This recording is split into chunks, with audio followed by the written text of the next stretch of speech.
All right, and welcome back to our Leadership Wednesday. And today we are talking about matters affecting our nation. And today, as we mentioned to you earlier on, we had prepared for you an interview regarding on this matter, especially the issue of fertilizer and the economy at large. And my colleague Mangichomola had an interview with an advocate of governance, Mr. Kipko Echingetich, who really gave his insight on this matter. So don't go too far. You can even text to us on 23814 if you want to give your comment and maybe a question regarding to this topic, or 0721105105. So don't go too far. Watch this. Very, very good morning, and thank you so much, Paul Kagi. Just as you've said, we had prepared an interview with an advocate of the High Court of Kenya, that is Wakili Kipkoech Ngetich, and on this particular topic, on the role of Parliament in ensuring accountability among leaders. And of course, the country has actually been following on the impeachment of the Cabinet Secretary for Agriculture, that is Mithika Linturi. And therefore, we are here to ask this particular question. Is Parliament going to rise to its occasion this time around? Can Parliament actually be trusted? Can it be trusted in terms of ensuring that our leaders, our appointed leaders, our CSs are actually called unto, or they are actually called, or they are actually taken to ensure that they pay attention to responsibility and to accountability? This is what we want to discuss with the Wakili Kipkoech Ngetich. And of course, we're continuing to join us right here on the Leadership Wednesday. We are also inviting your views. We are inviting your opinions on what you think the role of Parliament is in ensuring accountability among our appointed leaders. You can, of course, share those views on our social media platform. That is Facebook, MBCI TV, and YouTube, that is MBCI TV Official. And for those interested in the shortcut platform, that is 23814. Of course, we'll be glad to also hear and also see how you respond to this particular matter. And of course, at this particular juncture, we want to welcome Wakili. Karibu sana. Wakili, it's good to have you today on this particular show, the Leadership Wednesday. Thank you very much, Mr. Makicho. I'm excited to be with you and with the viewers of MBCI TV. Thank you so much. It's also a pleasure. And of course, we are glad, even as you help us look at this very, very important matter on the state of the nation. And Wakili, just to begin, because maybe people have actually been following and wondering how significant, how important, how pertinent Parliament is in terms of actually ensuring that our appointed leaders in these particular cases, our CSs, are actually held into accountability. Now, case in example, the impeachment motion that was actually brought to the House. How do you think this particular House is important in this particular matter? Thank you very much, Mr. Magicho, and the viewers of MBCI TV. I must say that Parliament in any democracy ought to be a very robust and important institution that oversights not just the executive, the judiciary, but even necessary commissions together with departments and constitutional commissions under the Constitution of the Republic of Kenya, and even those established under an Act of Parliament. Right. So much important is Parliament, to the extent that when you look at Article 144 and even 145 of the Constitution of Kenya, Parliament together with Senate can impeach a sitting president. That is to say, Parliament comes next to the institution of the people. It follows the sovereignty of the people, because you have the sovereignty of the people, supremacy of the Constitution, and then Parliament. Parliament is superior to the executive, because the executive would rarely remove a member of Parliament unless a member of Parliament is removed by a court in an election petition.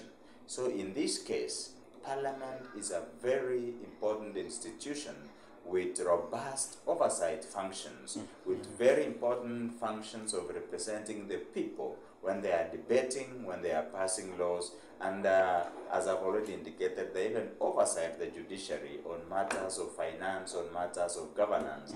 And Parliament under Article 152 of the Constitution of Kenya can push for removal of a cabinet secretary which is very critical because cabinet is the highest decision-making organ of the executive.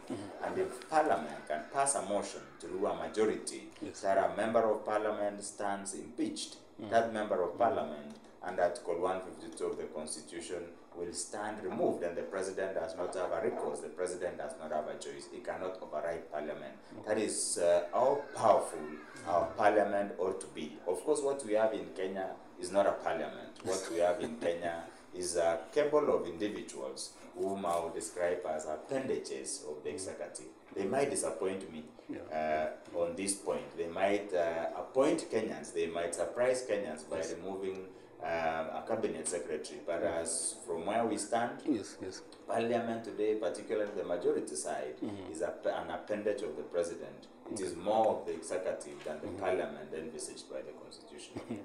Yeah, thank you, Wakili. And I know we'll actually even delve into maybe what has been happening with the case of Cabinet Secretary for Agriculture, Mithika Linturi. But as you say it, Wakili, and as you put it, is it that as far as the constitution is concerned, Parliament has been well given the capacity to undertake these particular roles, but how comes, if our history is anything to go by, we've not been seeing this happening? And therefore, if the Constitution therefore cannot actually maybe be dependent upon, how maybe risky and how maybe unfortunate is it for a nation like ours?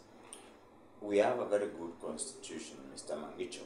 And viewers ought to know that under Article 151 and under Article 152, if a cabinet secretary is suspected of having breached the constitution, is suspected of having committed an international crime, or having been involved in matters of gross misconduct, you need a quarter of the members of parliament to originate a motion on impeachment, which if it is done and it's supported by 1/3 of the members of parliament, such a motion passes and the cabinet secretary is subjected to a committee.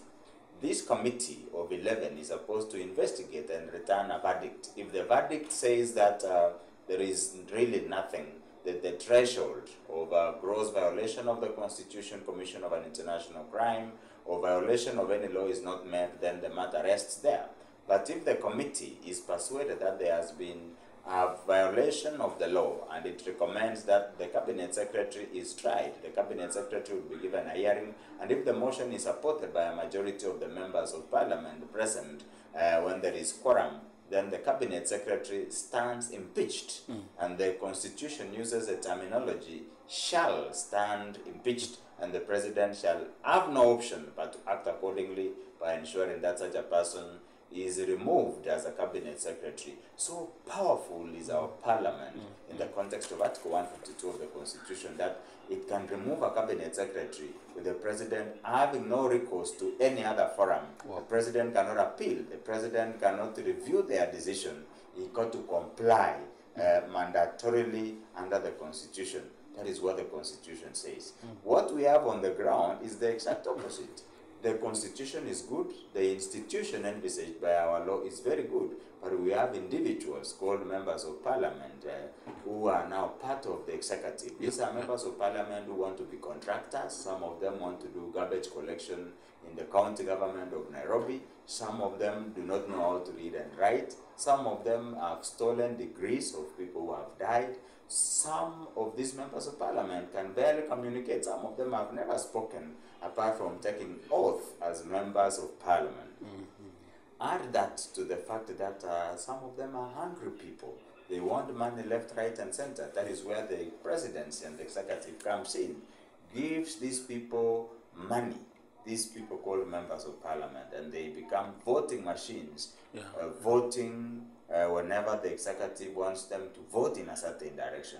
That is the predicament that we have. That is the tragedy of the individuals who are called members of parliament. And the problem is not the individuals called members of parliament.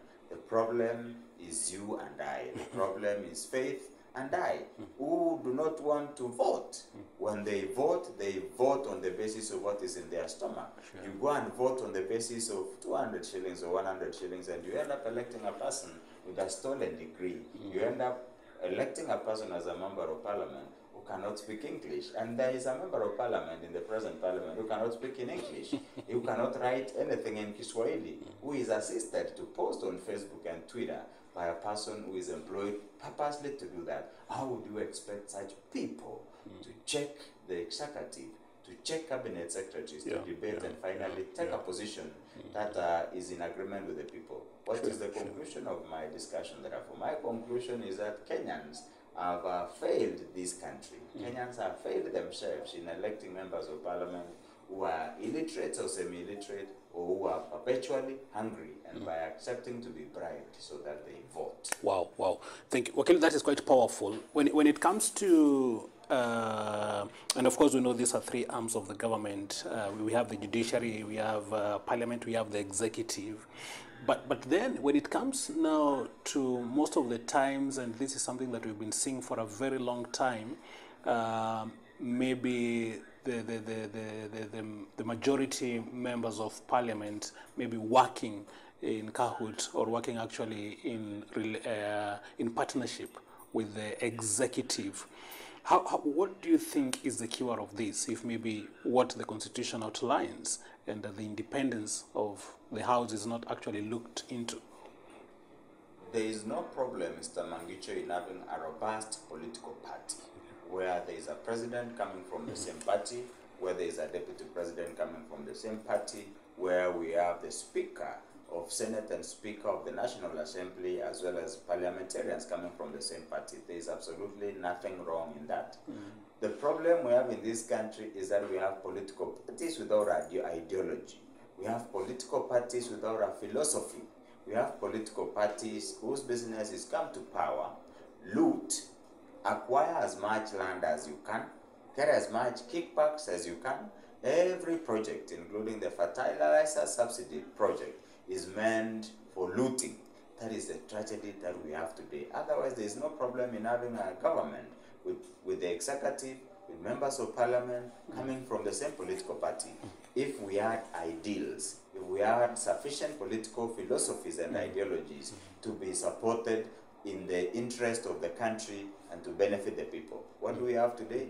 We have a couple of politicians in the executive and in parliament whose only interest is to make money for themselves and live large, live very extravagantly, and initiate projects for purposes of acquiring money for themselves, become billionaires, become trillionaires within a period of 5 years. That is a tragedy that we have, having leaders without leadership, having leaders with short-sighted vision.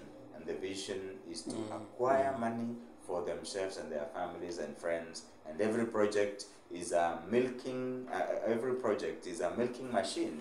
Is a cash cow for them. That is the problem that we have as a country. Otherwise, we should be having good political parties like the ANC of South Africa, like the Democrats of the United States of America, and the Republican Party, which is known for certain ideals, which is known for certain philosophies, and which are pursued when you get into office, even when you are not in the office.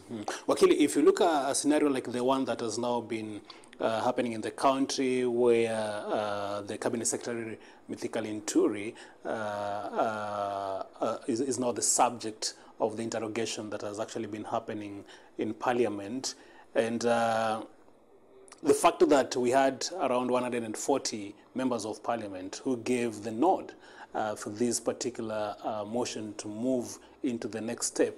So do you feel, because there are those who actually even believe that we had quite a number of members of parliament, maybe who are coming from the side of the executive, who actually supported this particular motion, does it show that maybe now members of parliament, the ones that we have now shown that they can actually maybe make some of these judgments out of principle?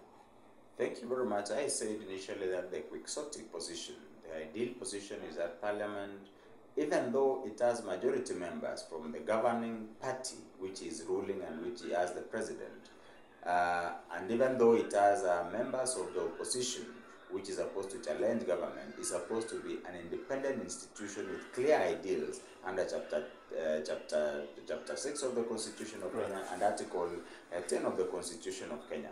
And I want to report that apart from the majority side, which I have said is generally a voting machine for the executive, the opposition, leading members of parliament in this country, have come out time and again to show that they stand for the best interest of this country. No wonder we had a majority of them in the 140 who adopted the motion for impeachment or for processing of Cabinet Secretary Mithika Linturi. And I was happy to see a number of members of parliament also from the governing party, from the governing coalitions in support of this. In fact, the originator of the motion is a member of Ford Kenya. Yeah. That is a member of the governing Kenya Kwanza coalition, which is very impressive. What I only expect, and I want to say this very clearly, and I'm telling viewers this, that the person who is on trial in this impeachment motion is not Mithika Linturi. The person who is on trial is President William Ruto and the members of parliament coming from the Kenya Kwanza coalition, because most of the victims of the fake fertilizer, they call it soil conditioner, the Kariandusi stones and the sand and the cow dung involved, most of the victims are farmers from the regions of the Kenya Kwanza Alliance Coalition. The bulk of the farmers come from Uasin Gishu, they come from Trans Nzoia, they come from Kericho, they come from Bomet, they come from Bungoma, they come from Kakamega, they come from the Mount Kenya region and several other parts of the country. These are the people who are victims of the fake fertilizer. That is to say, most of their members of parliament are members of the Kenya Kwanza coalition. And it is a matter of fact that we had several bags of fake fertilizer. It is therefore in the best interest of the President of the Republic of Kenya and members of parliament from the Kenya Kwanza Alliance to ensure that there is integrity in the fertilizer subsidy program that is being run in this country, as opposed to being taught. And many Kenyans now think that this is a project, this fertilizer subsidy program was a cash cow from the governing coalition to make monies from poor farmers. It's therefore in the best interest of the government led by President William Samoei Ruto and the members of parliament from the Kenya Kwanza Alliance to ensure that Article 152 is followed to the letter and Cabinet Secretary Linturi ceases to be a Cabinet Secretary in the land of Kenya. Absolutely. It is in the best interest of this government, it is in the best interest of parliament, it is in the best interest of good governance, it is in the best interest of national security and food security. And I want to say again that I applaud members of parliament from the opposition who garnered numbers to ensure that the motion passed through the initial stage. And I also allowed the few members of parliament from the majority side. And I want to warn those members of parliament from the majority side that it is not Linturi who is on trial, it is them who are on trial. Wow. Wakili, and especially with your expertise and of course your wealthy background in matters law, because now it is in the floor of the House, and of course we've had the issue of tabling the evidence. Now, maybe you can just even help our viewer when it comes to this, because sometimes maybe we've had similar cases being brought only maybe for the country to be told that this particular case was lost on grounds of insufficient evidence. And maybe most people are wondering, how is it possible? And we have suffered, we've seen farmers crying, we've seen farmers carrying out all, or maybe actually bearing all these particular losses. It is ironical, Mr. Mangicho, that the last time we had an impeachment motion against a cabinet secretary, the mover of the motion was Linturi, Mithika himself. It is alleged, because we are not very sure, that when he was supposed to be moving this motion, he got an invitation to go for tea in Naivasha with other people. This is part of court documents in a court case in Nairobi. And therefore, the motion died naturally. It would appear that there was political interference to save the cabinet secretary, then Governor Anne Waiguru, who is the governor for Kirinyaga County. The issues then are the same issues today. There was massive looting, there was massive plunder of government resources, of the people's resources, of taxpayers' money of the National Youth Service.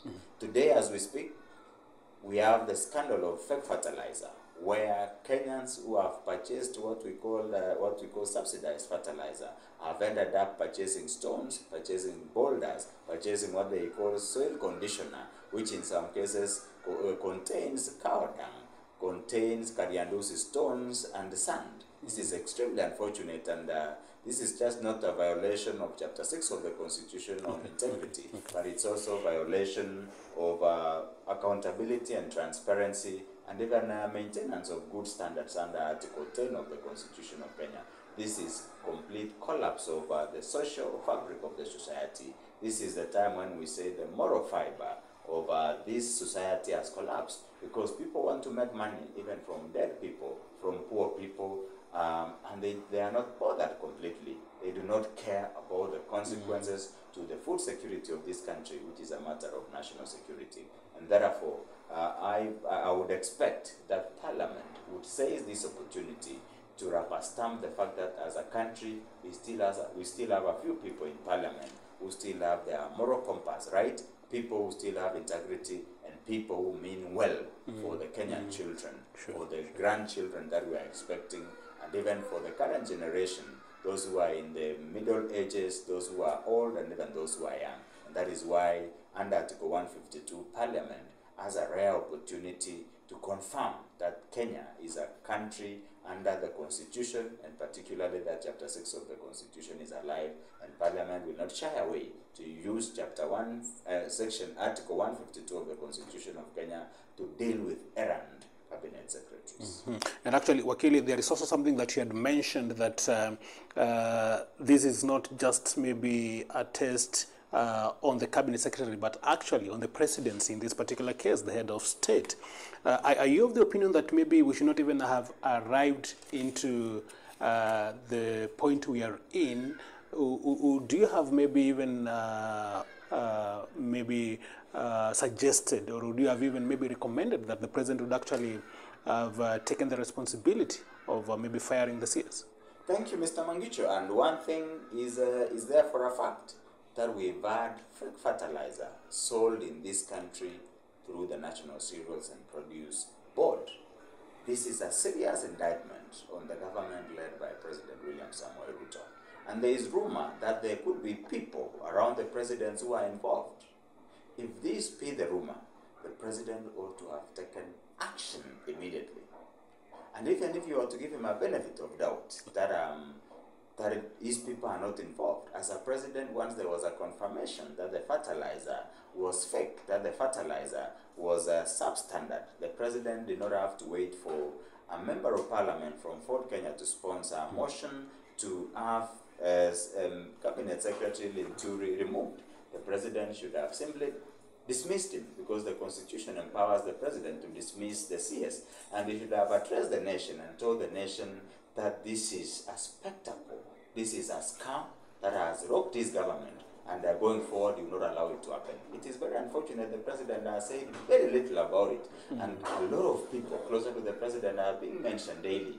It is worse that a cabinet secretary is mentioned to have had a meeting with some high-ranking officials from the office of the president on how to deal with this issue of fake fertilizer, or how to import fertilizer and sell fake fertilizer to the people of Kenya. And that is why I say it's extremely unfortunate that the president has done very little, and he still got a chance to redeem his image. The president should immediately sack Cabinet Secretary Linturi. He does not need to wait for Parliament to impeach Cabinet Secretary Linturi. The president still has power to save face himself as a president. And I have said the biggest casualty of this fake fertilizer scandal in this country is not Cabinet Secretary Linturi. It is the president and his government. This has never happened before in this country. It is happening for the very first time. And this was the only project which would have succeeded for President William Samoei Ruto. Now, with the fake fertilizer being sold, then there is actually no project that has succeeded, apart from the old talk, apart from the emergency programs that the president is running. There is no organized program that is being done for the people of Kenya. And again, I say the president should seize the moment, and before the end of the day, confirm to the people of Kenya that Cabinet Secretary Linturi, who presided over the sale of fake fertilizer to the poor farmers, has been recalled and is no longer Cabinet Secretary in the land of Kenya. He cannot continue to give speeches to the fertilizer and the soil forum that is ongoing in in Nairobi. He cannot continue to sit in Cabinet, the highest decision-making organ of the executive. It's an embarrassment to the president, it's an embarrassment to the people of Kenya, it's an embarrassment to the international community that is keen to ensure that we have food security as a nation. Okay, thank you so much. Just maybe 2 more points before we bring it to a close. And just as you've said, if Parliament were to succeed in this, what kind of precedence do you think it will mean for the country? Remember too, other than just the president maybe actually also taking that particular measure, we've also, as a country, failed, especially for leaders who are maybe mentioned in such kind of suspected crimes. And the failure of such members of parliament or such leaders or such maybe even cabinet secretaries to take the responsibilities to resign. Why is it still very something that is very elusive for our nation? Thank you very much, Mr. Mangicho, and viewers. If Cabinet Secretary Linturi was to fall today through impeachment proceedings in Parliament, this would be a very, very big win for the people of Kenya. Because poor farmers are victims of state machinations. We have a situation where the government that is supposed to protect people is the one endangering the lives of people. We have a government in place that instead of aiding farmers to ensure that there is enough food, there is food security in the country, is playing ping pong with the lives of farmers by importing and selling to them cow dung, selling to them kariandusi, soil conditioner, which is sand, and stones for fertilizer. So if Parliament was to garner sufficient numbers and to have, through the committee, a conclusion that Cabinet Secretary Linturi stands impeached, then this would be a big victory for the people of Kenya. Okay. At the same time, Parliament would have regained its position as an oversight institution in this country, and the president would be going into the future. We have a parliament that Kenyans can rely on. The judiciary does better all the time, nullifying acts of parliament, nullifying gazette notices and decisions of government any other time, including BBI, the housing levy under the Finance Act, and so many other things. So the judiciary has stood for the people of Kenya, declaring illegal acts to be what they are, and Kenyans have been able to move forward. Kenyans have been able to progress and make progress as opposed to being dictated. But as it is today, Parliament has not done this. So if Parliament was to impeach Linturi, this would be a big win for the people of Kenya. This would be restoration of confidence in Parliament, and Kenyans would be looking into the future with the assurance that for the first time now in many years, we have a Parliament that can withstand the power of the currency, the power of being compromised with contracts and cash by the executive. And I pray that this comes to pass. What about if it doesn't sail through Wakili? Is there an alternative, and maybe how does it look like maybe for a situation like this, or maybe for a case like this, to go through the judiciary way? Thank you very much. If the motion does not pass, of course, it will be a confirmation finally that Kenya is a failed republic, that Kenya is a banana republic, Kenya is a failed state, and wash characters, cartels have taken over the governance of this country at the highest level, and Kenyans have to run for their lives. Kenyans have to hide because there is no government that complies with Article 10 of the Constitution on integrity and good governance. That good leadership and integrity under Chapter 6 of the Constitution have no place, and it will be a very sad day for Kenyan people. But we still have the option of the president, if he still cares for the people of Kenya, to recall the Cabinet Secretary for Agriculture, Mithika Linturi, and to replace him with a audacious person, a person who knows what he's supposed to do, and a person who has capacity and integrity to lead such a portfolio, a very powerful ministry, the only ministry that takes care of national security and food security of the people of Kenya. The fact that the president retains that power gives him a second chance to redeem himself. He has failed so far in recalling a cabinet secretary who stands completely indicted, a person who has messed food security and national security. He's still got another chance. But if he doesn't do that, then Kenyans can still go to court and challenge him on the basis of Chapter 6 of the Constitution and seek to have an indictment from the court. I believe very strongly that under Chapter 6 of the Constitution, a cabinet secretary who's presided over looting, a cabinet secretary who's presided over the dumping of fake fertilizer on the people of Kenya, and there are sufficient reports that we have a confirmation from Kenya Bureau of Standards, we have a confirmation from even Parliament itself that there has been in this country fake fertilizer that should be sufficient to indict and to impeach Cabinet Secretary Linturi as a Cabinet Secretary and for him to cease office. And Wakili, just as we come to the close, while looking at this particular camera, the importance of actually enlightening Kenyans on the significance of ensuring that the leaders we put into office are the ones that are responsible, the ones that are put into consideration, matters to do with integrity and accountability.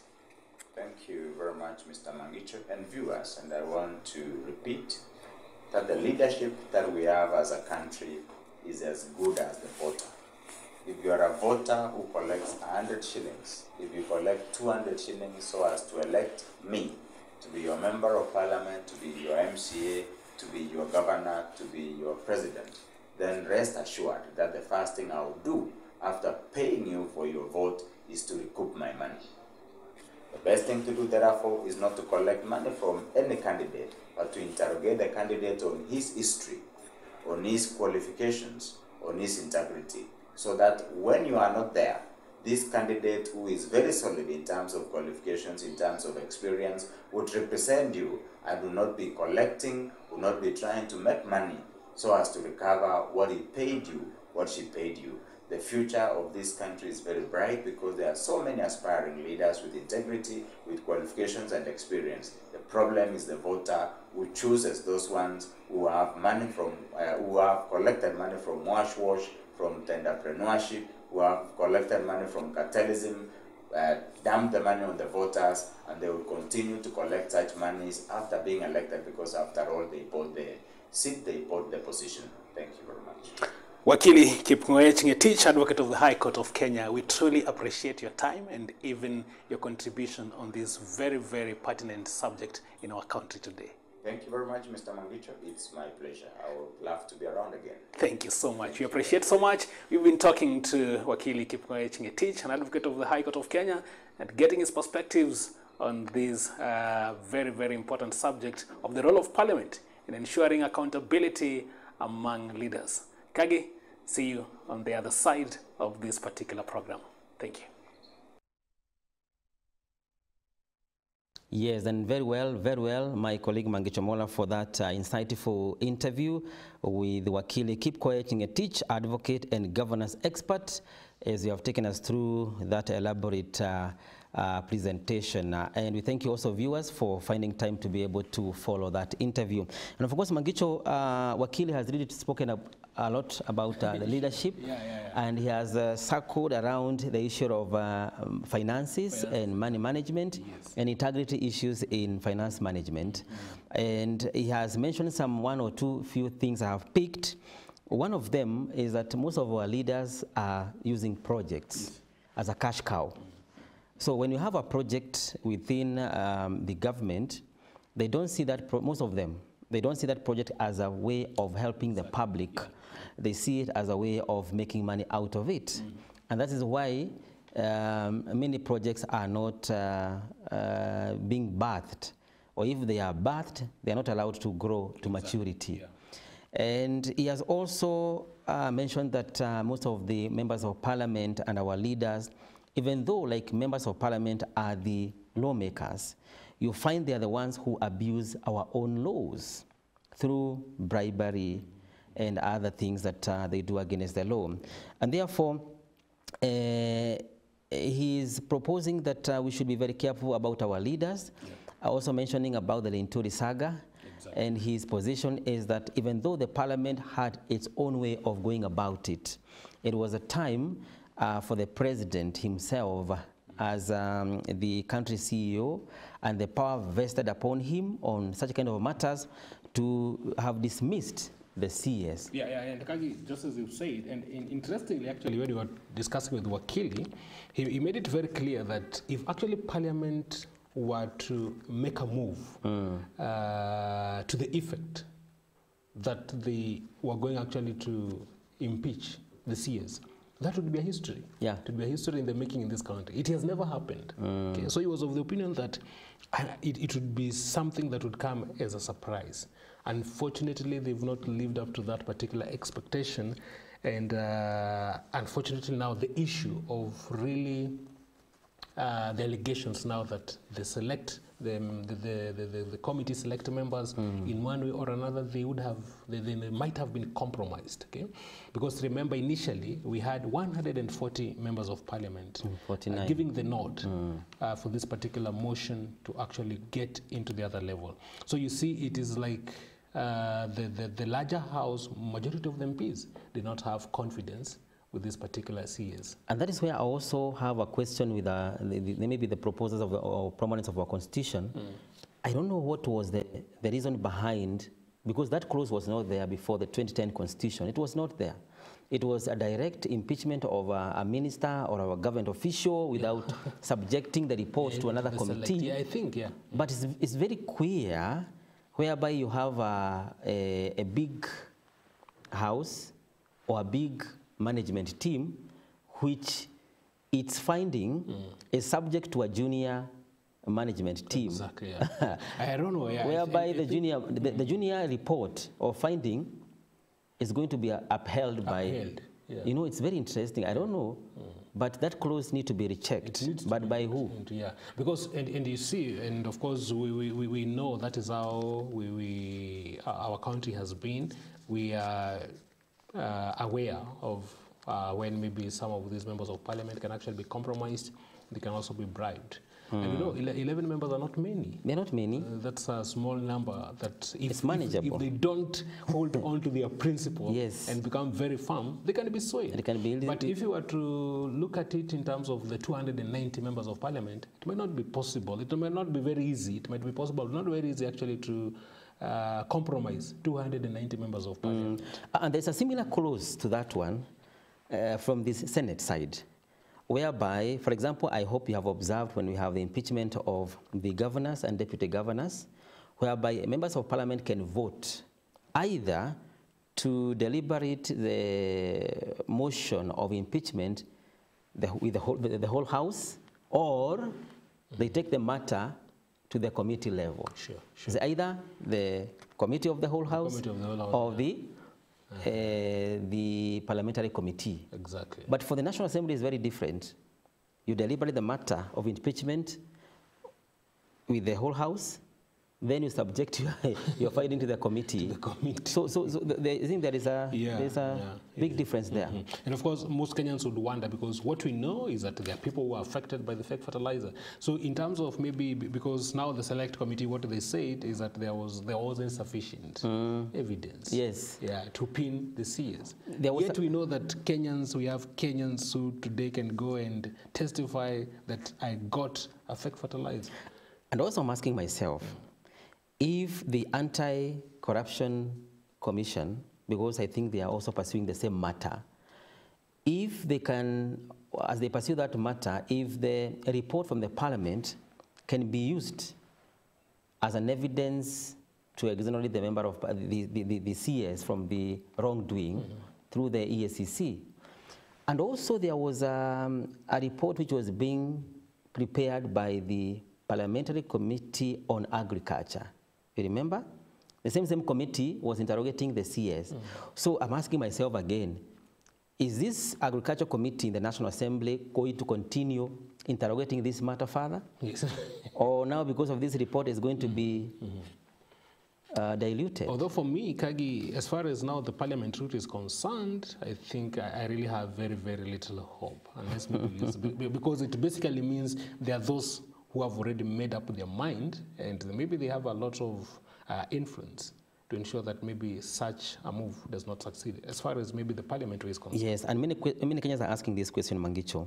Yes, the CS has been cleaned by the committee. But now, who is going to pursue this matter to be able to identify who manufactured and produced fake fertilizer and sold them to Kenyans? I actually asked that particular question. I asked Wakili now, if Parliament fails, if we don't see the impeachment motion succeeding in Parliament, what is the other way? Is the judiciary way available? Of course, he said it is open, but of course we know the issue of push and forth as far as the lawyers are concerned. Yeah. So it's also going to be very tricky. But of course, we also have Kagi Kenyans who are also interviewed. We have our reporter, Silas Cheminingo, who went to the streets to also get some of the reactions and the responses and also the perspectives of Kenyans on what they think about Parliament's select committee move to actually clear Mythical Inturi of any wrongdoing in that particular fertilizer or fake fertilizer scandal. And we have some of those few reactions. Our director can have them for us. Na ninashukuru sana sababu Mungu huwa anafichua yale maneno imefichwa. Hii ni maneno ilikuwa imefichwa na serikali na walikuwa wanajua. Sababu hii fertilizer haikukuja jana, ilikuwa imekuja mbele. Before wananchi wapewe ama wauziwe, ilikuwa imekuja mbele. So serikali ilikuwa inajua kuko na hizo vitu fake. Na serikali kama ilikuwa imejua, ingechukua tu hatua before wananchi wapewe hizo vitu. So saa zile tunaamini serikali ndio itatusaidia. Amichure hiyo, unamuita umechure. So ni kuoneshana kulikuwa kumejulikana. Lakini ni vile tumezoea kunyanyaswa sisi wananchi. Yani unatoa herufi yako hata kama fertilizer ni 1,000, unapea mtu anakupea mchanga. So ungechukua tu ile mchanga ilikuwa kwa shamba upande naye. So hiyo maneno haikunifurahisha na hiyo maneno inastahili iongelewe deep. Na huyu kijana hata astahili kukua kwa serikali. Haistahili kuinipichiwa hakiwa kwa serikali. Hawa bunge walifanya vizuri sana, lakini hawajamaliza kazi. Wachukue huyu mtu wamweke step down. Kuwekwe kesi kama hako kwa kazi. Kama wametuhusia fertilizer fake na wengi wetu tunatarajia kwa hizi mashamba. Wazazi sisi tulikuwa tumeenda tumechukua maloni ili tununue mbegu na tununue fertilizer. Kuenda kupanda tulirudi kugundua kumbe ile fertilizer tunapanda ni mawe. Hiyo ni kitu kimoja kilitustua sana. Tukachidwa kama fertilizer tunapatiwa baya, ni vitu zingine gapi yenye tumepewa zenye stahili. Sisi mimi kama Mkenya ninasema ya kwamba bunge ilifanya kazi yake. Kwa sababu bunge iliweza kumuimpeach. Paka hapo tulishukuru na tukaona kama mambo inaelekea mzuri. Lakini kuna hii kamati yenye inashaguliwa na mimi nikiombwa kusikuage na hizo kamati zenye serikali inatega ati ni kamati za kuchunguza watu, kwa sababu hizo masiku zenye zinakaa chini hawa watu wanalipwa, wanatumia pesa ya wanaishi, na ile kitu kenye wanatuletea ni maofu tu.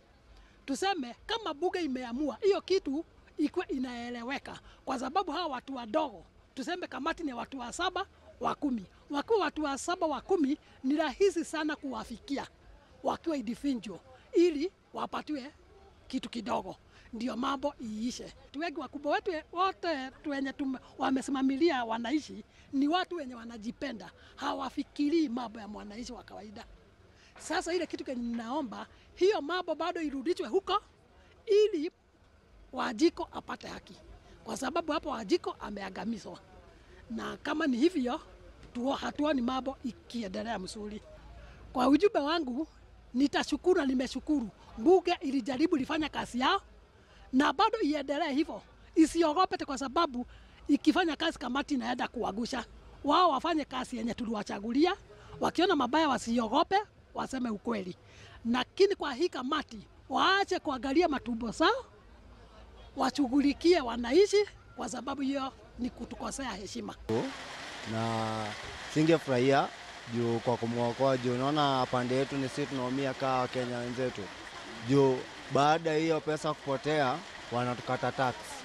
Naona na wewe mkulima umejirejesta kwa nini wakulima, ndio kumaanisha hiyo fertilizer mpaka utailipia. Na utailipia aje na kupata fertilizer? Sinaona. Alafu unaona charges yenye wanatupatia nayo ni mpaka wakate kwa malipo yetu. So mimi kama mkulima mwenzetu wenzao mimi nikataana na hiyo maamuzi yao.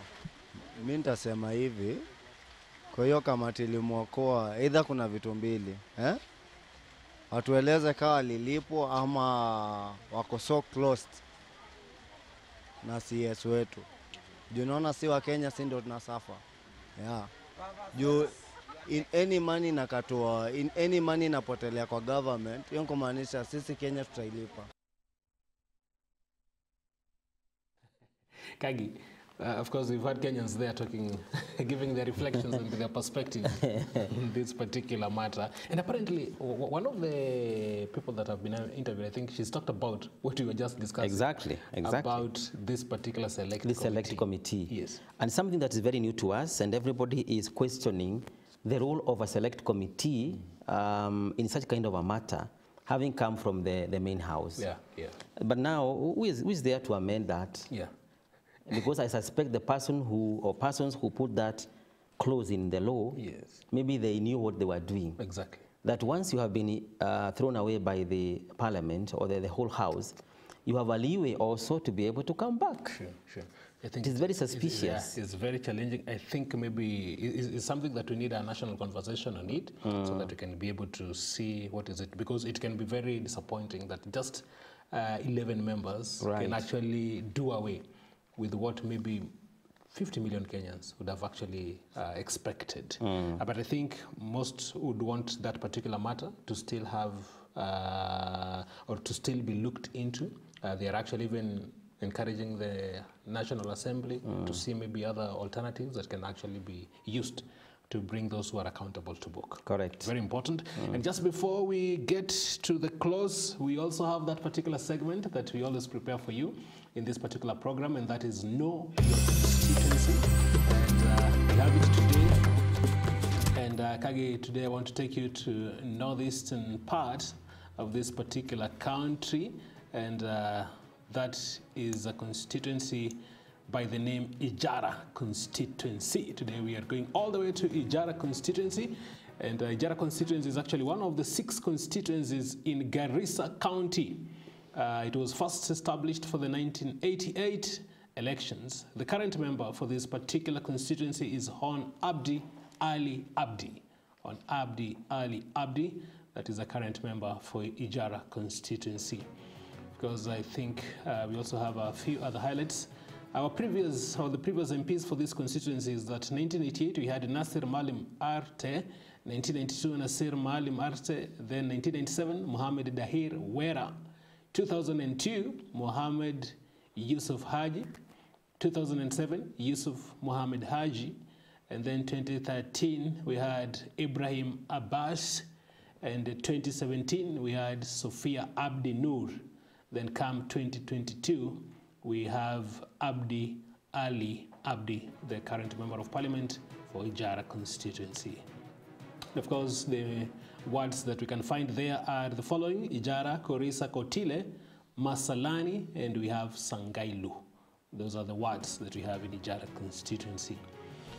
If we could look at the main economic activity for this constituency, is that what they do there is livestock rearing, beekeeping, and also sand harvesting.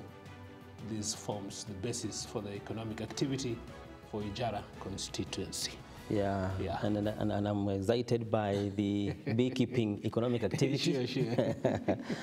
And Ijara has been there for long, but if you look at the composition of the way they have been elected, their members of parliament, is only at the beginning when that constituency was being created, they managed to elect one member of parliament twice. But the sequence of elections, they have been picking an MP after every election. After every 5 years. So I don't know whether it is their culture, or its tradition, or maybe it's because of the way members of parliament are serving them in that region. Sure. I think that is something that really needs to be looked into. And of course, I think one of the very prominent personalities there is Mohammed Yusuf. Yes, Haji was quite a prominent figure in the country. That is Ijara constituency that is found in Garissa County. And right now, we can take you to our leadership quote for today. Our leadership quote for today, of course, we always bring you a quote. And today, our quote will be this: we all do better when we work together. Our differences do matter, but our common humanity matters more. And this, we get it from former US President, that is Bill Clinton. He says, we all do better when we work together. Our differences do matter, but our common humanity matters more. This one is very good for us as Kenyans. Yes. And one thing I have noted, Mangicho, when we are faced by a common enemy, Right. whether it is disaster, it is anything, we really work together. Sure. But when there is no common enemy that we are handling as Kenyans, we fall apart. We fall apart, You exactly. see? So we must focus on what brings us even more together. Yes. Our humanity. Of Especially course, for the we issue have of those humanity. differences. We cannot ignore them. We cannot throw them away. Our diversity in terms of maybe where we come from, our ethnic communities, maybe our cultural differences, they do. We cannot just wish them away. But now, even though they are there, what should matter more is the And the politicians really advocate for this. For example, you hear them saying that my fellow politician is not we're not enemies. Yes. The only difference between him and me is the ideology or my position. But in terms of creating enemies, we have never, and we are not enemies. We are not enemies. They really understand about this. There are very good examples of us ensuring that we really ensure and we give a lot of attention to humanity. Absolutely, and I think we'll bring it to a stop for today. Of course, we want to appreciate you so much for your time and even for your contribution and also for your participation. We'll do it again next week. And my name is Mangicho Mola. Have a lovely afternoon. Yes, I wish you a blessed day ahead on Friday. We are here for Many Matters. My name is Paul Kagi. We love you.